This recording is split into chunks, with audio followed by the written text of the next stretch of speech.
Lah semisal kita katakan perform hanya di sebuah gang kecil di perumahan yang notabene padat penduduk.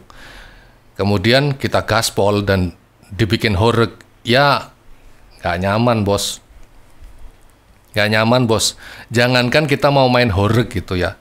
Kita belum aja udah dikomplain, Mas, bassnya dikecilin. Pernah ngalamin nggak kayak gitu? Sering bos, sering.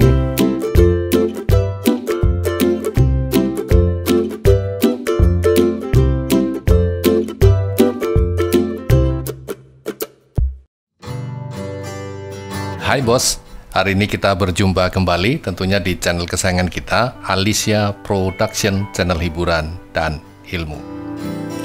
Hari ini bos, saya pengen cerita tentang sound horeg ya.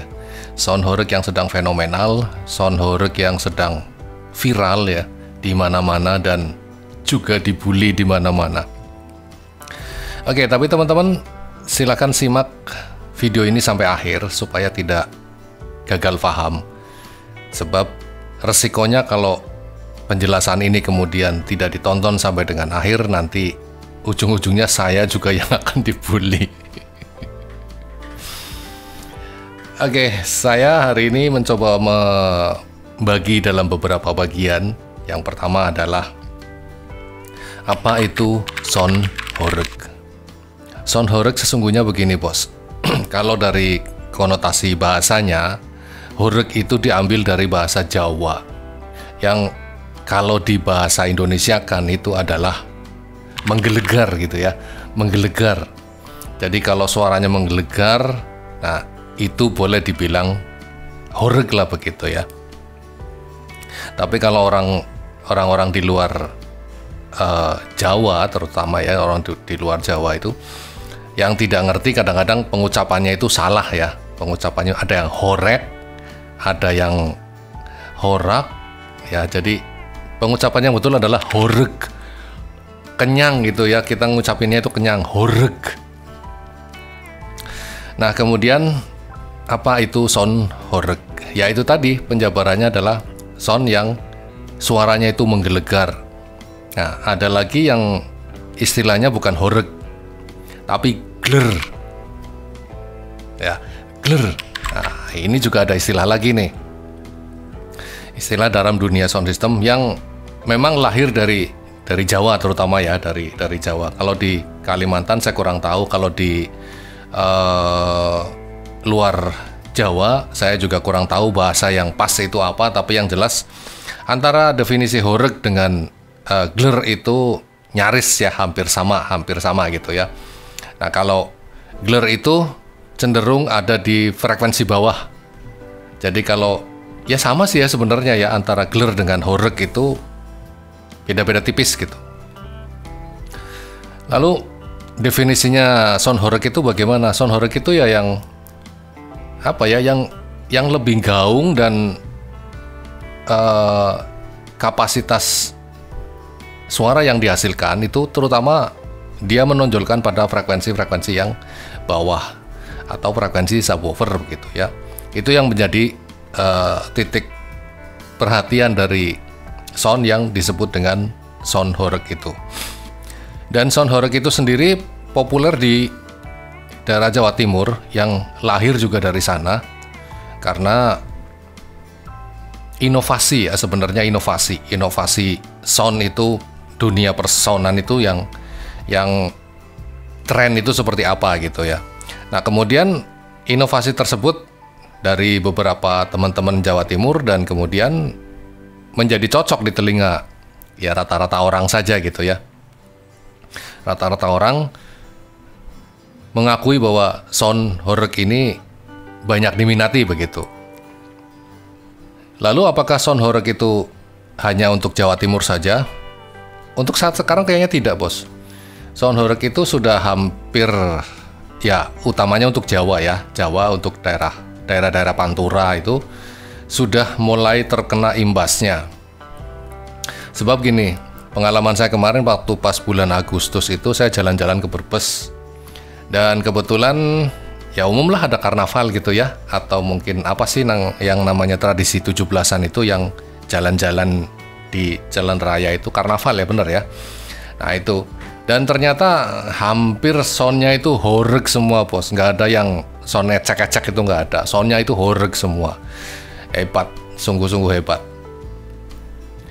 Jadi bukan hanya sekarang, untuk saat sekarang tidak hanya Jawa Timur saja yang memiliki predikat sebagai sound horeg, tapi ini sudah mulai merambat ke Pantura, ya menuju ke arah barat lah utamanya ya, menuju ke arah barat, mulai dari perbatasan Jawa Timur, Pati, kemudian sampai ke Tegal, Brebes. Ini sudah mulai terkena virus ya, virus dari sound horeg ini. Lalu kapan sound horeg itu lahir? Sebenarnya tidak ada yang pasti. Artinya tidak ada yang bisa memastikan bahwa sound horeg itu lahir tanggal sekian, bulan sekian, tahun sekian, itu gak ada kepastian. Itu yang jelas dari apa ya, euforia kita selaku ya sesama pencinta sound gitu ya, yang kemudian mereka mengeksplor sebuah sound system itu menjadi sebuah sound yang sekarang viral, sekarang trending, yang disebut dengan sound horeg itu tadi. Nggak ada pastinya. Tapi yang jelas itu bergeser bos. Bergesernya itu begini ya. Dulu sekitar tahun 90-an itu barometer sound system itu ada di Bandung. Tahun 80 sampai 90-an. Dan kita yang di Pantura ini masih tetap mengadopsi dari Bandung itu tadi. Dan salah satu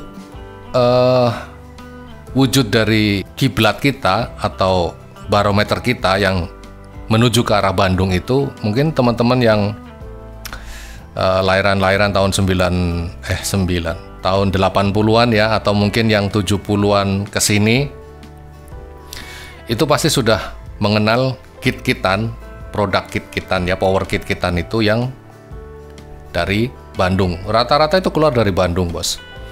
Dan salah satunya mungkin yang trending juga ya, kalau teman-teman sudah pernah dengar atau mungkin sudah pernah baca, yang PCB-nya itu tulisannya Ronica. Nah, itulah trending pada saat itu ya, itu awalnya dari Bandung. Nah, kemudian sekarang bergeser bos, bergeser menuju ke arah timur, yang ditandai dengan kemunculan artis ya, artis-artis baru dari Jawa Timur. Yang dulu itu memang dominasinya itu ada di Bandung bos. Artis-artis itu ya kayak lahirnya Doel Sumbang semacamnya, itu lahirnya itu dari Bandung. Makanya kan kiblat kita masih ke Bandung gitu loh.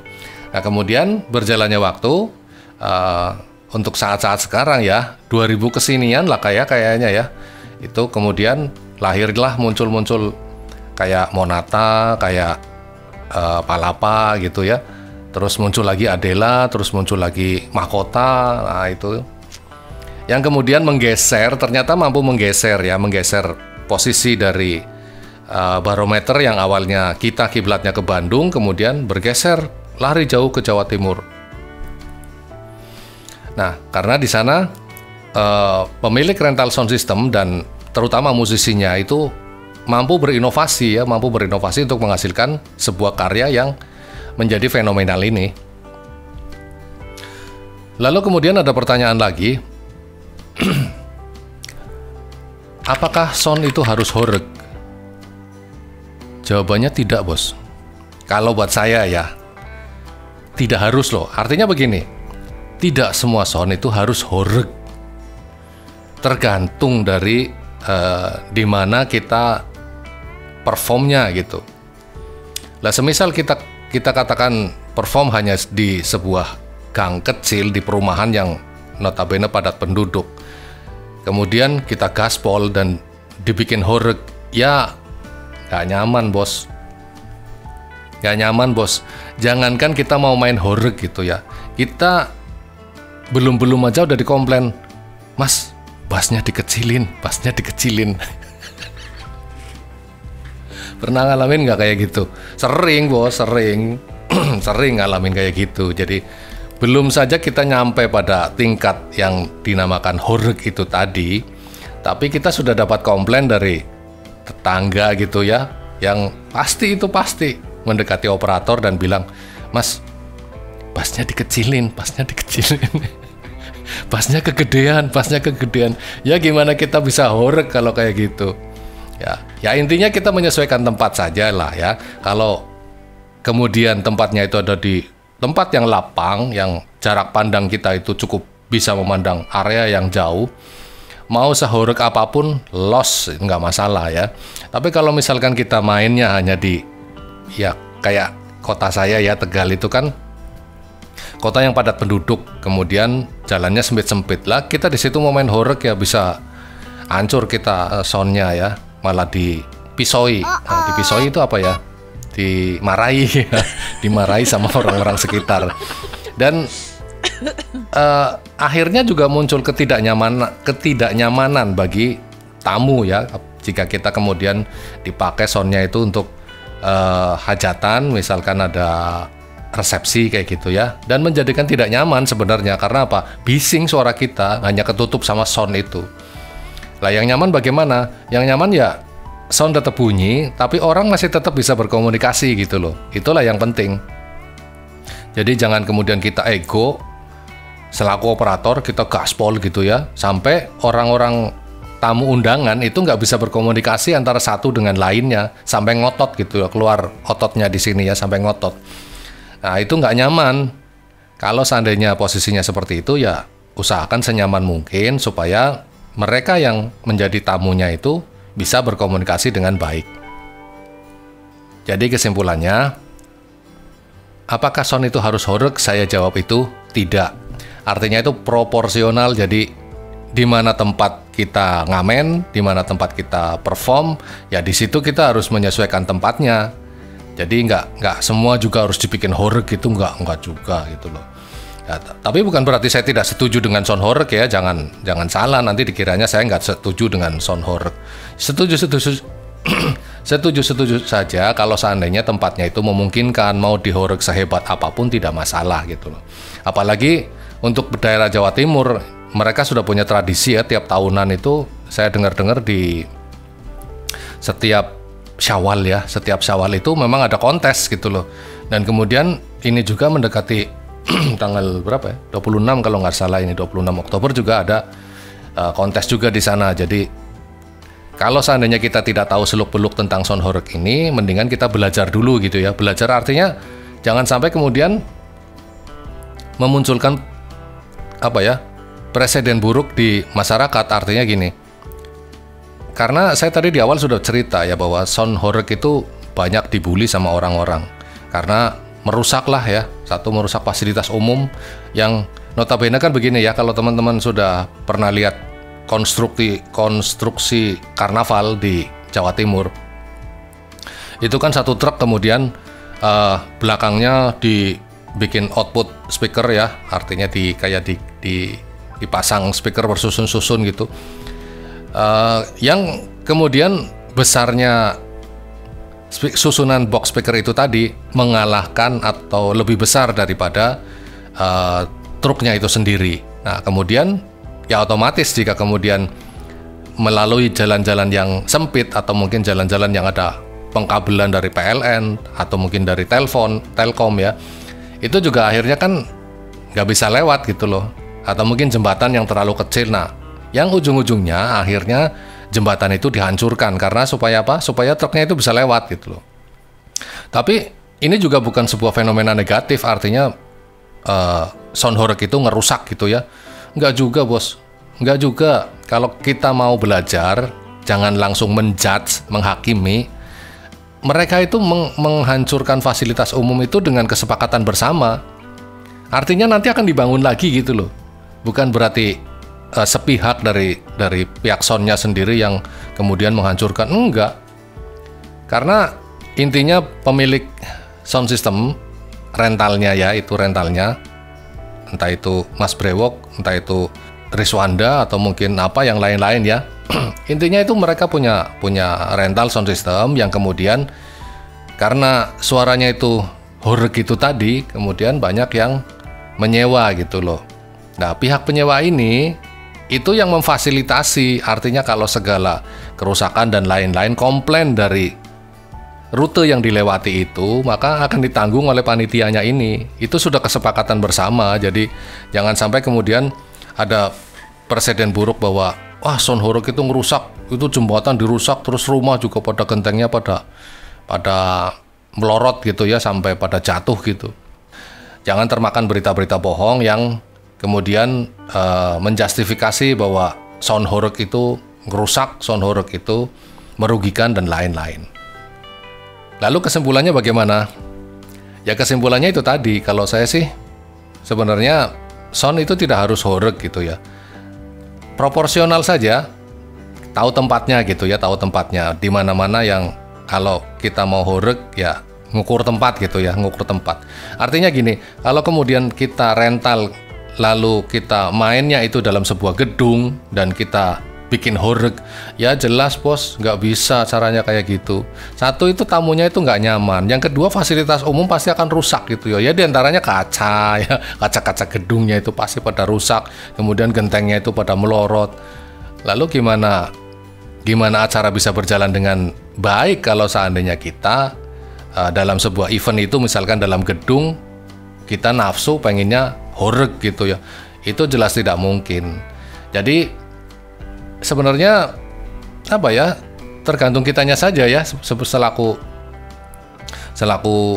pelaku atau mungkin pemilik rental sound system atau mungkin joki ya, tergantung kitanya saja. Kita harus bisa menyesuaikan di mana tempat kita akan Horeg, di mana tempat kita cukup clarity saja, yang dibunyikan itu yang clarity saja. Lalu apakah kemudian sound Horeg ini menyalahi aturan? Saya pikir enggak juga bos. Saya pikir enggak juga. Kenapa? Karena sama saja seperti yang saya tadi bilang ya, bahwa sound system adalah hobi mahal ya, hobi mahal.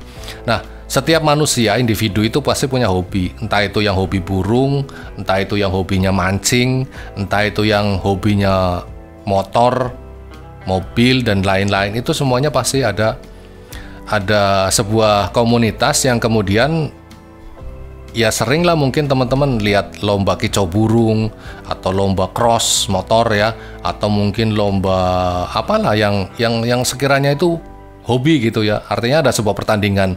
Begitupun sound system itu juga sama. Dalam sebuah komunitas sound system itu kemudian seringlah kita mengadakan perlombaan ya, atau mungkin ya boleh dibilang diadu gitu ya. Nah, dalam posisi diadu tersebut adalah kemudian tolak ukur dari keluarnya suara itu sampai ke telinga manusia, yang kemudian diukur atau sebutannya menjadi SPL. Lalu apa itu SPL? Yang teman-teman sering dengar ya, mungkin kalau komunitas sound system beradu dalam sebuah wadah itu tadi, mungkin teman-teman sering dengar bahwa SPL-nya pira sih? Pira kali SPL? Apa sih itu sebenarnya SPL? SPL itu bahasa Inggris bos. Nah ini kembali saya bahasa Inggris ya.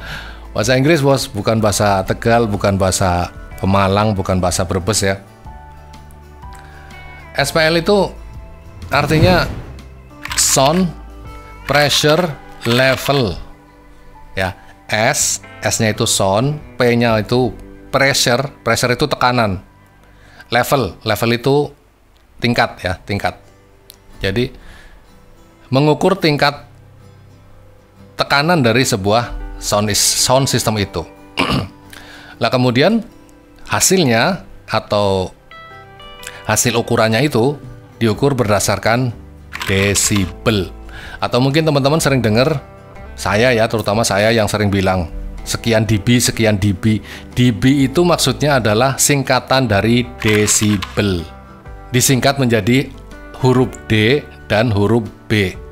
Nah, itulah yang kemudian menjadi ukuran penilaian. Kayak tadi saya cerita bahwa berapa sih SPL-nya, berapa sih.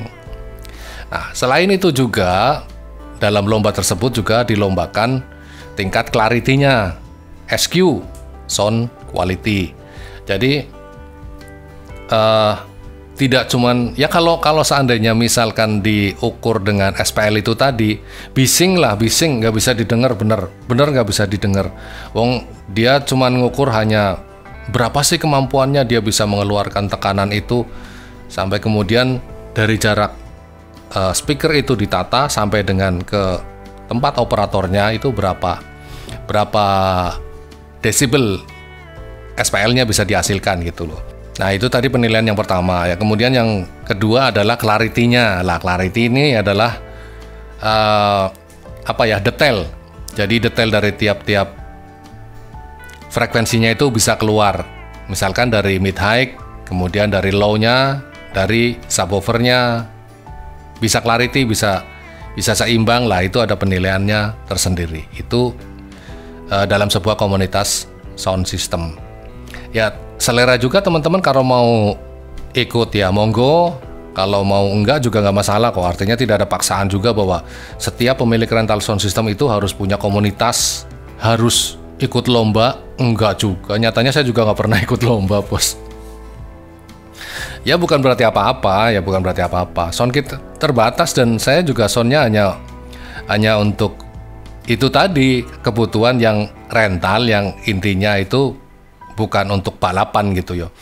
Karena gini sih ya, mungkin tidak cuman kita ya di sound ini yang adu balap itu nggak cuman sound system saja, tapi mungkin hampir ke semua sudut hobi itu punya perlombaan gitu ya, perlombaan yang sound system itu tadi yang adu SPL.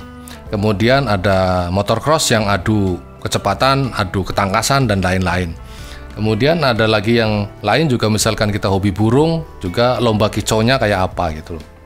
Jika kemudian kita memiliki hobi dan tersalurkan, ya otomatis endingnya atau hasil akhirnya itu akan lebih positif ketimbang kita mempunyai hobi yang tidak tersalurkan dan hobi kita ya cenderung ke arah negatif. Itu sangat tidak baik gitu ya. Saya tidak perlu mengambil sebuah contoh-contoh yang tidak baik, tapi teman-teman sudah tahu sendiri mana yang baik dan mana yang tidak baik. Begitu saja bos, celoteh saya hari ini tentang sound horeg. Mudah-mudahan tidak disalahpahami atau salah menyikapi dengan apa yang saya sampaikan ini. Dan silahkan tonton video-video saya yang lain serta tunggu kreativitas kita berikutnya, tentunya di Alicia Production, channel hiburan dan ilmu.